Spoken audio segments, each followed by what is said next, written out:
ठंड में मोटी ननद आई मायके।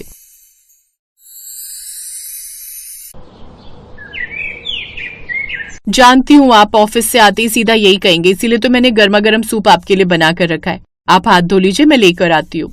अरे वाह, ठंड में गर्मा गर्म सूप पीने का अपना ही मजा है। राजीव फ्रेश होने चला जाता है और इधर सलोनी गर्मा गर्म सूप लाकर टेबल पर रख देती है। तभी उनके दरवाजे की घंटी बजती है। इस वक्त कौन आया होगा? सलोनी ने जाकर दरवाजा खोला तो सामने उसकी 100 किलो की मोटी ननद रुम्पा खड़ी थी। अरे रुम्पा दीदी, आप यूं अचानक इतनी ठंड में?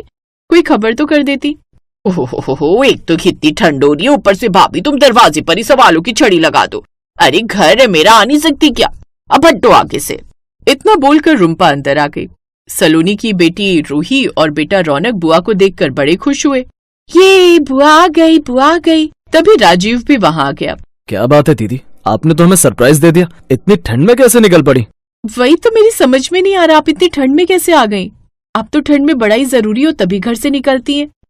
बिल्कुल सही कहा, दीदी ने तो हमें बहुत बड़ा सरप्राइज दे दिया। इतना बड़ा सरप्राइज कभी कभी देखने को मिलता है। वो दोनों ये बात कर ही रहे थे कि सामने रखा गर्मा गर्म सूप देखकर उसने झट से उठा लिया और एक बार में ही उसे पी गई। तुम दोनों मेरे मोटापे का मजाक मत उड़ाया करो, समझे? चलो अब जल्दी जल्दी से मेरे लिए और सूप ले आओ, जग भर कर। तुम्हें पता है ना, इस एक गिलास से मेरा कुछ नहीं होगा। अरे दीदी, वो मेरा सूप था। हाँ तो था ना, अब तो मैं पी गई। अच्छा सलोनी, अब खाने के लिए ना डिनर में कुछ बढ़िया सा बना देना, ओके? फिर सलोनी गुस्से में जाकर किचन में खाना बनाने लगी। तभी उसने इशारे से राजीव को भी वहीं बुला लिया, जबकि रूही अपनी बुआ की गोद में खेल रही थी। फिर उसका भांजा रौनक भी बोला, बुआ जब तक ठंडी का मौसम खत्म ना हो जाए आप कहीं मत जाना। अरे बिल्कुल बच्चों, अब तो मैं यहाँ से 2 महीने बाद ही जाऊंगी। अब ये ठंड ना मैं यहीं बिताऊंगी। किचन के अंदर से राजीव और सलोनी उनकी बातें सुन रहे थे। हैं, ये सब क्या है? तुम्हारी बहन 2 महीने तक अब यहाँ टिकी रहेगी? हमारे घर में एक ही बेड है, एक ही रजाई है, कैसे कटेगी हमारी ठंड? तो मैं क्या करूं सलोनी, वो मेरी बड़ी बहन है और ये उसका मायका है। अब कैसे उसे यहाँ से जाने के लिए बोल दूं? तुम फिक्र मत करो, हम कुछ न कुछ एडजस्ट कर लेंगे। चलो अब खाना बना लो। हाँ पता है, बताने की जरूरत नहीं है। अब सलोनी खाना बनाने लगती है। कुछ देर बाद फिर से दरवाजे की घंटी बजती है। ले, अब कौन आ गया? तभी रुम्पा दरवाजा खोलने जाती है तो सामने उसकी माँ खड़ी थी। अरे रुम्पा बिटिया, तुम यहाँ? अरे माँ, आप आ गई 4 धाम की यात्रा करके? हाँ बिटिया, मैं आ गई। अच्छा हुआ तुम भी यहाँ पर हो। चल अब दरवाजा बंद कर, बाहर बहुत ठंड है। ये दादी आ गई, दादी आ गई, दादी आ गई। हाँ बेटी, दादी आ गई। आजा मेरे गले लग जाओ, मेरी आंखों के तारों। कुछ देर बाद खाना बनकर तैयार हो गया और सभी ने वो खाना खाया और सोने चले गए। अब घर में एक ही काफी बड़ा बेड था। एक तरफ सलोनी लेट गई, दूसरी तरफ राजीव, बीच में उनके बेटा बेटी और दादी भी लेट गई। तभी रुम्पा भागते हुए आई और सबके बीच में जाकर लेट गई, जिससे सलोनी बेड से लुढ़क गई। ओए माँ, पिछवाड़ा तोड़ डाला रे।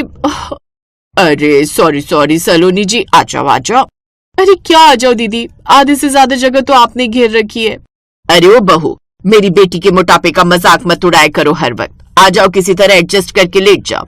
खैर, किसी तरह एडजस्ट होकर सब एक साथ लेट गए। तभी रुम्पा ने रजाई अपनी तरफ खींच ली। सलोनी को ठंड लगने लगी, इसलिए सलोनी ने भी जोर से रजाई खींच ली। ओफो, ये क्या हो रहा है सलोनी, तुम क्या कर रही हो? तो मैं क्या करूं, तुम अपनी दीदी को समझाओ। पहले इन्होंने रजाई खींची थी। हाँ तो अब मुझे ठंड लग रही थी तो मैंने खींच ली, लेकिन तुमने तो पूरी रजाई अपनी तरफ खींच ली, उसका क्या? हे भगवान, अरे तुम दोनों लड़ो मत, मैं ही जाकर जमीन पर सो जाती हूँ। तुम दोनों आराम से पसर कर सो जाओ। माँ जी, आपको कहीं जाने की जरूरत नहीं है, फर्श बहुत ठंडी है, किसी न किसी तरह एडजस्ट कर लेते हैं। फिर मुंह बनाते हुए किसी तरह सलोनी सो ही गई। लेकिन आधी रात में अचानक सलोनी की नींद खुली। हैं, ये मुटल्लो इतनी रात को कहाँ चली गई? वो बिस्तर पर तो है ही नहीं, कहीं बेड के नीचे तो नहीं सो गई मुटल्लो? कहाँ गायब हो गई? इतनी सूखी तो है नहीं कि दिखे ही ना। अच्छा खासा चलता फिरता ड्रम है। तभी उसे बाहर से किसी के पादने की आवाज आती है, जिसे सुनकर वो बाहर की तरफ जाती है। वो कमरे से बाहर आई तो देखा रुम्पा गैस जलाकर अपने हाथ सेक रही थी। दीदी, आधी रात को आप ये क्या कर रही हो? ऐसे तो 1.5 महीने चलने वाला सिलेंडर 10 दिन में ही खत्म हो जाएगा। हाँ तो सिलेंडर मेरा भाई भरवाएगा ना, तुम्हारा खून क्यों सूख रहा है? मैं बाथरूम गई थी तो ठंडे पानी से हाथ धोकर हाथ ठंडे हो गए, इसीलिए हाथ सेक रही थी। हाँ तो अब तक गर्म हो गए होंगे, चलिए अब चलकर सो जाते हैं। फिर दोनों एक बार फिर जाकर सो गई। फिर अगली सुबह जल्दी उठकर सलोनी सबके लिए चाय बनाने लगी। लेकिन वो मन ही मन बड़बड़ा रही थी। इस मुटल्लो ने तो एक रात में ही परेशान कर दिया मुझे। पता नहीं 2 महीने तक मैं इसे कैसे झेलूंगी। फिर थोड़ी देर बाद सभी सोकर उठ गए और साथ में बैठकर चाय पीने लगे। बाहर हल्की हल्की बर्फबारी हो रही थी। क्या बात है बहू, आज का मौसम तो बड़ा सुहाना है। देखो बाहर बर्फबारी भी हो रही है ना माँ? ऐसे में कुछ बढ़िया बढ़िया गरम गरम पकौड़े मिल जाए ना तो मजा ही आ जाए। मोटी को तो खाने के अलावा कुछ दिखता ही नहीं है, जब देखो बस चढ़ने की बात करती रहती है। और हाँ, दोपहर में सबके लिए छोले भटूरे और गाजर का हलवा मिल जाए तो और भी अच्छा। इस मोटी औरत ने तो मुझे इस घर की नौकरानी समझ रखा है। यही सब खा खा कर तो ये मोटी हो गई है। हैं? क्या हुआ सलोनी, कुछ कहा तुमने? नहीं, मैं कौन होती हूँ कुछ भी कहने वाली। सुनिए, आप जाकर मार्केट से मैदा और बेसन ले आइए, आपकी बहन की फरमाइशें पूरी करनी है। चाय पीकर राजीव छाता लेकर बाहर निकल गया। बाहर बर्फबारी हो रही थी। आज का मौसम कितना सुहाना है, इतने दिनों बाद मेरी बहन आई है। थोड़ी देर बाद जैसे वो घर आया तो देखा सलोनी और रुम्पा एक दूसरे से झगड़ रही। ये अलाव जलाने से तो घर की दीवारें काली पड़ जाएंगी। आप इतनी मोटी हो फिर भी आपको ठंड लग रही है। देखो, बार बार मुझे मोटी कहकर चिढ़ाया मत करो। ये सब क्या है आरती, मेरे जाते तुम दीदी से झगड़ने लगी? बेटा अच्छा हुआ तू आ गया, ये दोनों कब से झगड़ रही हैं। हाँ, सारी गलती तो मेरी है। मैं तो इस घर की नौकरानी हूँ। जल्दी से तुम्हारी मोटी बहन के लिए छोले भटूरे बनाती हूँ जाकर, तब तक तुम लोग पूरे घर को काला कर दो। थोड़ी देर बाद वो पकौड़े लेकर बाहर आई। पकौड़े को देखकर ही रुम्पा का सारा गुस्सा उतर गया और वो सब एक साथ बैठकर खाने लगे। क्या बात है, तुम तो पनीर के पकौड़े बहुत अच्छे बनाती हो। मुझे पता है आप मेरी तारीफ क्यों कर रही हो, ताकि मैं दिन रात आपकी फरमाइशें पूरी करती रहूं। ले, एक तो मैं तुम्हारी तारीफ कर रही हूँ, ऊपर से तुम बुरा मान गई। अरे मैं सच में तुम्हारी तारीफ कर रही हूँ। हाँ, सब लोग मिलकर इनकी चमचागिरी करो। इतना बोलकर सलोनी वहां से उठकर चली गई, लेकिन उसकी बातें सुनकर रुम्पा का चेहरा उतर गया। खाना पीना खाकर रुम्पा ने शाम को अपने दोनों सूटकेस उठाए और चुपचाप वहां से जाने लगी। तभी वहां पर सलोनी आ गई। अरे कहाँ जा रही हो आप? बाहर बर्फबारी हो रही है। घूमने का ज्यादा शौक है तो राजीव से बोल दो, वो घुमा लाएंगे। लेकिन जैसे ही सलोनी रुम्पा की तरफ पलटी, वैसे ही सलोनी ने देखा कि रुम्पा की आंखों से आंसू छलक रहे थे। उसकी आंखों में आंसू देखकर वो चौंक गई। अरे आप तो रो रही हो, क्या हो गया दीदी? आवाज सुनकर वहां पर राजीव, उसकी माँ और बच्चे भी आ गए। अरे कहाँ जा रही है बेटी? अभी तो तुम्हें एक दिन भी नहीं हुआ। दीदी आप रो क्यों रही हो? सलोनी ने फिर से कुछ बोल दिया क्या? नहीं, भाभी ने कुछ नहीं कहा, गलती मेरी है। तू तो जानता है बचपन से लोग मेरे मोटापे का मजाक उड़ाते थे। मेरे ससुराल में भी सब मेरा मजाक उड़ाते हैं। कोई मुझसे ढंग से बात नहीं करता। सोचा था कुछ दिन यहाँ रहूंगी, लेकिन लगता है मैं यहाँ सबको अपनी शरारतों से परेशान कर दिया। मैं भूल गई थी कि शादी के बाद ससुराल ही एक लड़की का घर होता है, मायके के लिए वो पराई हो जाती है। ये सुनकर सलोनी का मन भर आया। नहीं दीदी, आपको मेरी कसम, अब आप कहीं नहीं जाएंगी। मैं भी एक लड़की हूँ, मैं आपके दर्द को समझ सकती हूँ। अब हम सब लोग मिलजुल कर रहेंगे, कोई परेशान नहीं होगा। हम सब मिलकर खूब शरारत करेंगे और इस ठंड को मुंह तोड़ जवाब देंगे। और हाँ, आज शाम को मैं आपके लिए दाल मखनी और नान बनाऊंगी। अब तो आप रुकेंगी ना? और राजीव जी, आप नुक्कड़ से किराए पर से बिस्तर ले आइए। अब दीदी हमारे साथ ही रुकेंगी अपने मायके में और हम सब खूब एंजॉय करेंगे। अब कुछ दिन तक वो वहीं रुकती है और अब सलोनी भी उसके साथ अच्छे से रहती है, जिससे वो सब खुशी खुशी एक साथ रहते हैं।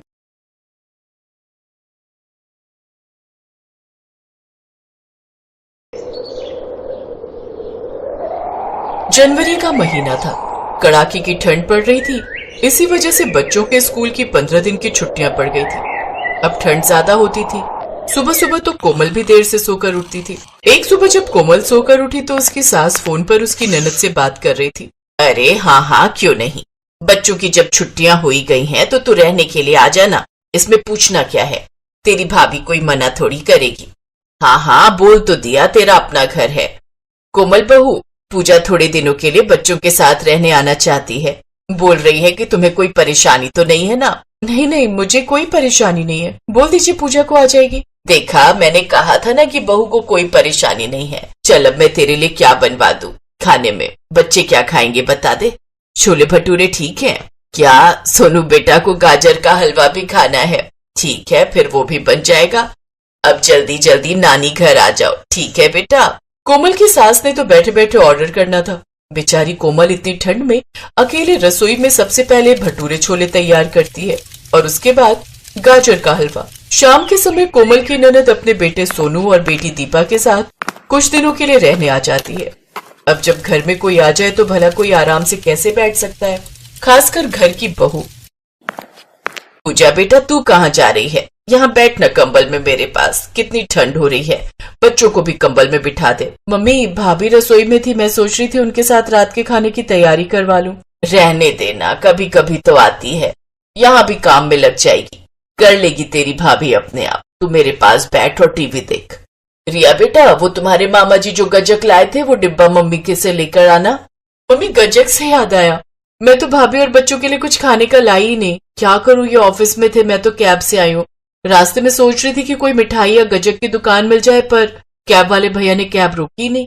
कोई बात नहीं, तू इतना क्यों सोचती है? तू अपने मायके ही तो आ रही है, कोई पराए घर नहीं आ रही है। नहीं लाई तो कोई बात नहीं। दादी ये लो। ला दे। पूजा, ये खाकर देख कितनी स्वाद है। कुछ भी कह, बहू के मायके वाले चीज बड़ी स्वाद देते हैं। पूजा का पति मनोज आ जाता है। अरे दामाद जी। हाँ, बच्चों के बिना घर पर मन ही नहीं लग रहा था, सोचा मैं भी बच्चों के साथ कुछ दिन यहीं रह लूं। 2 दिन ऑफिस की छुट्टी है। देखा मम्मी, ये भी ना मेरे और बच्चों के बिना अकेले नहीं रह पाते, तभी तो मैं कम आती हूँ। ये तो मुझे भी दिख रहा है। अच्छा आप बैठो, मैं बहू को बोलती हूँ, सबका खाना लगा देगी। कोमल रात के 1:30 बजे तक अकेली रसोई में लगी रही। अरे भाभी, आपने तो सारा काम कर लिया, मुझे बुला लेते। कोई बात नहीं, सब हो गया, आप बस बिस्तर लगाने जा रही हूँ। भाभी, आप बुरा ना मानो तो हम आपके कमरे में सो जाएं। वो क्या है ना, मनोज को बेड पर सोने की आदत है। हाँ हाँ, क्यों नहीं, हम लोग बाहर ड्राइंग रूम में सो जाएंगे। वैसे भी मैं ऐसा ही कुछ करने वाली थी। थैंक यू भाभी। अच्छा, मैं कह रही थी मनोज को ना कॉफी पीकर सोने की आदत है, आप बना दोगे क्या? मैं सबके लिए कॉफी बना देती हूँ। कोमल स्वभाव की बहुत अच्छी थी, वो सबका सम्मान करना जानती थी। घर में रिश्तेदारों में कैसे बात करनी है, कैसे सबको सम्मान देना है, वो उसे अच्छे से आता था। साथ में कोमल सहनशील भी बहुत थी। हालांकि वो सुबह से अकेली ठंड में रसोई में काम कर रही थी, पर फिर भी उसने ये बात किसी को महसूस नहीं होने दी। भाभी, ये कंबल तो बहुत सुंदर है, नए लिए क्या? नए साल पर भैया ने गिफ्ट दिए थे, 2 दिन के लिए घर गई थी ना तभी। ओह अच्छा। कुछ देर बाद कोमल की ननद, नंदोई और बच्चे उसके कमरे में सो गए। सास अपने कमरे में सो गई और कोमल ने ड्राइंग रूम में बिस्तर बिछा लिया। क्या हुआ, तुम इतनी चुप क्यों हो? कुछ नहीं, बस ऐसे ही थोड़ी थकावट है। मुझे पता है, तुम सुबह से ठंड में रसोई में लगी हुई थी, काम भी तो बहुत सारा हो गया। एक काम करता हूँ, कल मैं ऑफिस से छुट्टी ले लेता हूँ, तुम्हारे काम में हाथ बटा दूं। अरे नहीं नहीं, ऐसे अच्छा नहीं लगता। मैं अच्छे बुरे की कोई बात नहीं है, और मनोज जीजा जी भी तो कल घर पर ही हैं, मैं छुट्टी ले ही लेता हूँ। ठीक है, जैसी तुम्हारी मर्जी। अगले दिन अनिल ने भी ऑफिस से छुट्टी ले ली। अनिल भैया, बच्चे कहीं घूमने के लिए कह रहे हैं, चले क्या? क्यों भाभी, आप चलोगी? नहीं नहीं, मुझे तो बहुत काम है, आज वॉशिंग मशीन भी लगानी है, कपड़े धोने हैं, फिर सर्दियों की बारिश का कोई भरोसा नहीं होता कब आ जाए। तुम लोग हो? ठीक है, तो फिर हम लोग चले जाते हैं, बच्चों को ले जाएंगे। अनिल सबको लेकर घूमने चला गया। पूरा घर ऐसे ही फैला हुआ था मानो कोई बारात घर हो। पहली बार कोमल के मन में अपनी ननद के लिए कड़वाहट आई थी। इसी वजह से कोमल अपनी सास पर भी बरस पड़ी। माँ जी, रात को क्या बनाना है बता दो, मैं कोई मशीन नहीं हूँ जो टाइम पर कुछ बोलोगे बनाने के लिए तो बनाऊंगी, पहले ही बता दो क्या बनाना है। क्या हुआ बहू, तुम इतने गुस्से में क्यों हो? बच्चों को आने दो, पूजा, मनोज, अनिल सबसे पूछ कर ही बनाना। कुछ हुआ है क्या? मम्मी देखो, बुआ जी ने हमें कितने सारे विंटर के कपड़े दिलवाए हैं, मोहित को भी दिलवाए हैं। मम्मी, बुआ जी ने हमें बहुत सारे खिलौने भी दिलवाए, पास्ता, बर्गर, पिज्जा, हमने बहुत कुछ खाया। मम्मी, भाभी ये गुलाब जामुन और मूंग की दाल का हलवा लाई थी, रात को खाना खाकर गरम कर लेंगे, फिर सब मिलकर खाएंगे। अभी एक सरप्राइज और आ रहा है। सरप्राइज? कौन सा सरप्राइज? वह तो रात को ही पता चलेगा भाभी जी। कोमल के दिमाग में यही बात चल रही थी कि आखिर ऐसा क्या सरप्राइज है जो रात को मिलने वाला है। शायद घर के कामों में कोमल कुछ भूल गई थी, पर बाकी सबको याद था, और वो सरप्राइज था कोमल का जन्मदिन। रात को 12 बजे दरवाजे की घंटी बजी। कोमल, तुम्हारा सरप्राइज आ गया। कोमल के कमरे के दरवाजे के बाहर उसकी ननद, नंदोई, बच्चे और सास सब हाथों में केक और ढेर सारे गिफ्ट लिए हुए खड़े थे। ये सब कोमल के बर्थडे का सरप्राइज था। इस प्लान में अनिल और कोमल के बच्चे भी मिले हुए थे। हैप्पी बर्थडे कोमल भाभी, जन्मदिन की ढेर सारी शुभकामनाएं बहू, जीती रहो, सदा खुश रहो, ईश्वर तुम्हें लंबी आयु दे। थैंक यू सो मच, मैं तो अपना जन्मदिन भूल ही गई थी, आप सबको याद था, और ये इतने सारे गिफ्ट मेरे लिए। Thank you thank you thank you so much. अब आपका जन्मदिन जनवरी में आता है, ठंड में आते हैं तो ठंड के मजे भी तो लेने चाहिए भाभी। अभी तो बहुत सारे सरप्राइज बाकी हैं। कल हमने आपके बर्थडे के लिए रेस्टोरेंट भी बुक किया है। हमने आपके मायके वालों को भी इनवाइट किया है। कल हम सब मिलकर आपका जन्मदिन धूमधाम से मनाएंगे भाभी। आप भी तो हमारे लिए कितना कुछ करते हो, तो हमारा भी तो फर्ज बनता है ना अपनी प्यारी भाभी के लिए कुछ करने का। सब मिलकर कोमल को जन्मदिन की बधाई देते हैं। अगले दिन कोमल के बर्थडे के लिए एक बड़े रेस्टोरेंट में पार्टी बुक की गई थी। कोमल अपनी ननद की दी हुई ड्रेस पहनती है। कोमल के मायके वाले भी जन्मदिन की पार्टी में पहुंचे थे।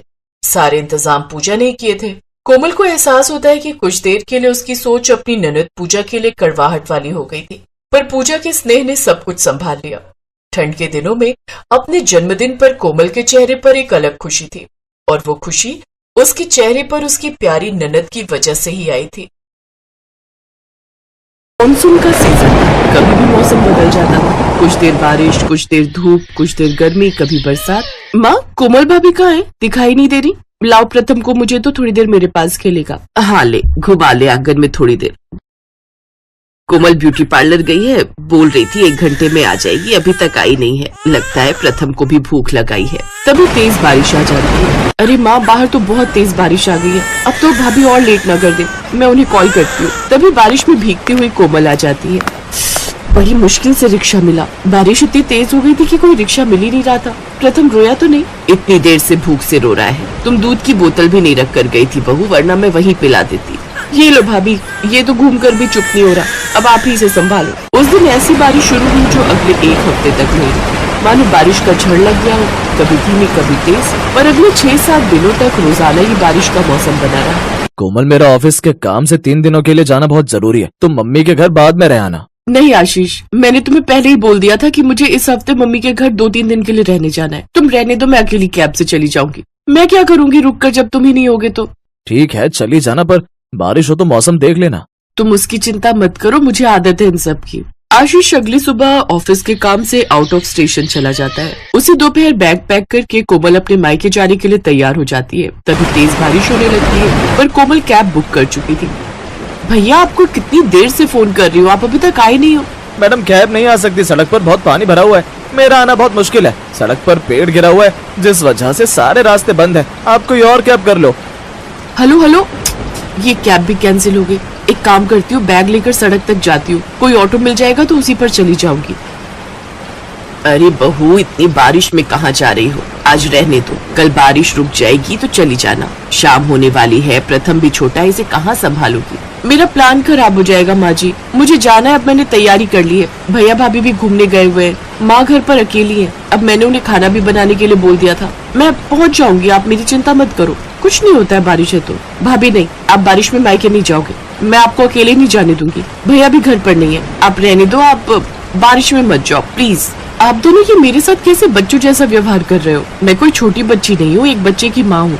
मैं ऑटो ले लूंगी, कुछ नहीं होगा। इतना पानी नहीं है और बारिश भी अब रुक गई है। मुझे रोकने की कोशिश मत करना आप दोनों। पहले ही मेरा मूड खराब हो रहा है, दोनों कैब कैंसिल हो गई। कोमल ने ना तो अपनी सास की बात मानी और ना ही अपनी ननद की। दरवाजे पर जाने लगी, तभी सुहानी उसे रोक लेती है। भाभी जरा रुकना। अब क्या हुआ, जाते जाते टोक दिया तुमने। मैं आपको ऑटो तक छोड़ देती हूँ, लाओ बैग मुझे पकड़ा दो।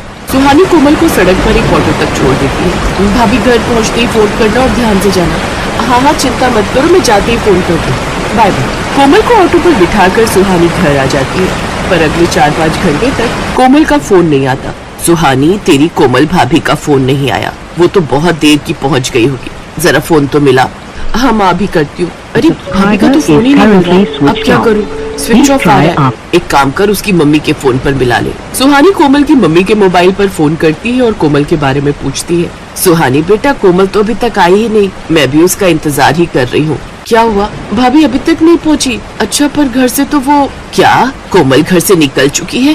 फिर मेरी बच्ची कहाँ गई? आंटी ऐसी बात नहीं है, वो तो मैंने आपको इसलिए फोन कर दिया था कि भाभी का फोन नहीं मिल रहा। वैसे तो वो मुझे अपनी सहेली के घर का कहकर गई है कि वो वहाँ जा रही है। आप परेशान मत हो, मैं भाभी की सहेली के फोन पर कर लेती हूँ और जैसे ही भाभी से बात होती है मैं आपसे बात करवा दूंगी, आप टेंशन मत लो। सुहानी जैसे तैसे बात को संभाल लेती है ताकि कोमल की मम्मी को टेंशन ना हो, पर सुहानी और उसकी मम्मी टेंशन में आ चुके थे। सुहानी अपनी भाभी को ढूंढ, वो कहाँ चली गई? समधन जी को तो हमने झूठ बोल दिया। मुझे तो कोमल की बहुत चिंता हो रही है। अब अगर आशीष को फोन किया तो वो भी चिंता में आ जाएगा। मैं तभी आपको बोल रही थी बारिश में भाभी को मत जाने दो, कहीं मत जाने दो, पर आपने मेरी बात नहीं मानी। अब देखो पता नहीं वो कहाँ होंगी। मैं जा रही हूँ, देखती हूँ बारिश भी बहुत तेज है, मुझे भी पैदल जाना पड़ेगा, सड़कों पर पानी भरा हुआ है। सुहानी छाता लेती जा। सुहानी छाता लेकर पैदल ही अपनी भाभी की तलाश में निकलती है। वो बेचारी सड़कों पर भरे हुए पानी और की हुई निकल रही थी, पर उसे कहीं भी कोमल नजर नहीं आई। तभी सुहानी की नजर बारिश के पानी में सड़क पर तैरते हुए एक दुपट्टे पर पड़ती है। ये दुपट्टा कोमल भाभी के सूट का है। हे भगवान, कोमल भाभी का है। मेरी भाभी और मेरे भतीजे की रक्षा करना भगवान। तभी उसके फोन पर एक कॉल आता है। सुहानी फोन को सुनते ही एक गरीब बस्ती की ओर दौड़ने लगती है। बस्ती में घुसते ही उसे एक छोटी लड़की मिलती है। उस लड़की का नाम कंचन था। कंचन सुहानी को एक टूटी फूटी झोपड़ी में ले जाती है। वहाँ पर सुहानी की भाभी कोमल अपने बेटे प्रथम को गोदी में लेकर बैठी हुई थी। कोमल के माथे पर चोट थी। कोमल भाभी आप यहाँ, और आपके माथे पर ये चोट कैसी? आप ठीक तो हो ना? मैं ठीक हूँ सुहानी, प्रथम भी ठीक है। वो बारिश की वजह से सड़क पर एक गड्ढा था जिसमें मैं बहुत जोर की गिरी और मेरे माथे पर चोट आ गई। वो तो भला हो आशा जी का, इन्होंने मुझे संभाल लिया और प्रथम को गोदी में उठाया और यहाँ अपने घर ले आई। ऑटो वाले ने तो मुझे थोड़ी दूर पर ही छोड़ दिया था क्योंकि उसका ऑटो बारिश के पानी की वजह से स्टार्ट ही नहीं हो रहा था। जब उसने मुझे सड़क के बीचों बीच उतार दिया तो मैं परेशान हो गई। थोड़ी दूर चलने ही लगी थी कि अचानक ये सब हो गया। मेरा फोन बारिश के पानी में भीगने से खराब हो गया, ऑन ही नहीं हो रहा था ताकि मैं तुम्हें फोन कर सकती। इनके मोबाइल फोन से तुम्हें कॉल मिलाया। मैं बहुत परेशान हो गई थी, पर मुझे यकीन था कि तुम मुझे ढूंढने जरूर आओगी। सुहानी अपनी भाभी के आंसू पोंछती है और प्रथम को गोदी में उठाकर प्यार करने लगती है। कुछ देर बाद आशा जी और उनकी बेटी गुड़िया को धन्यवाद कहकर सुहानी अपनी भाभी कोमल के साथ एक ऑटो करके अस्पताल जाती है। वहाँ कोमल के माथे पर मरहम पट्टी करवाकर सुहानी और कोमल घर आ जाते हैं। कोमल की सास जब उसके माथे पर चोट देखती है तो वो भी घबरा जाती है। सुहानी सारी बात बताती है।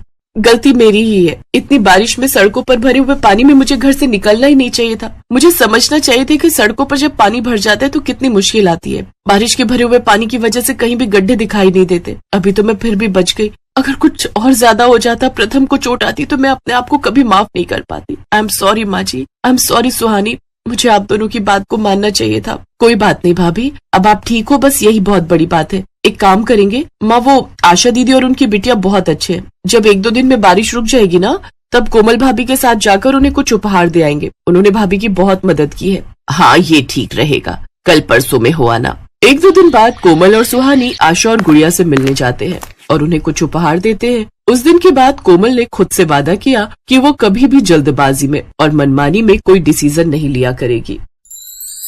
Thanks for watching.